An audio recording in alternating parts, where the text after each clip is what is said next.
Hey Tim, first thanks for the shout out on your video. I wanted to quickly address something that you brought up in the comments, and I thought maybe a drawing would help. And so it's just something that's happened. And so let's explain it like this. If you think about church attendance per capita since about 1980, what I'm trying to point out in the blog post is that there's an inverse relationship between church attendance and business models, and this is exactly what I mean. Okay, so here's a couple charts. Okay. And let's say since about 1980, we've seen a dramatic increase in spending on things like staff and buildings and things like that to lessen smaller churches. That's been the net result, and to increase larger churches, or this advent of the mega church. So overall, we see something looks like this: church spending way up. Okay. Now, at the same time, we've also seen since about 1980 a dramatic decrease in the amount of people attending church. Okay, and so that looks like this. Now, is there a study out there necessarily that says that the business models have been drastically bad for church? Probably. There's got to be somebody out there that's done that research.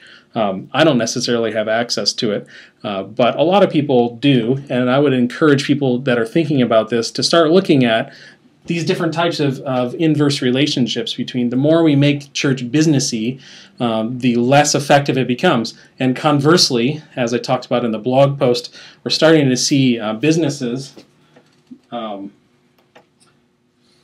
they talk about doing profit for good.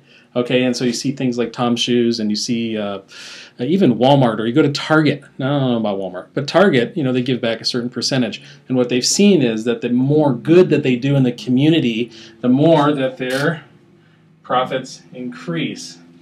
Okay, that's pretty exciting. And the less that they act like a business, the more that their cost of doing business decreases. In other words, their labor costs go down, or their costs of trying to get permits to build new facilities and so on and so forth have gone down.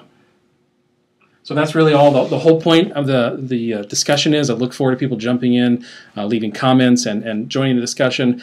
It's my hope, just like probably everyone of your readers and people who are watching your video blog, that we will see less spending per capita in church and more effectiveness.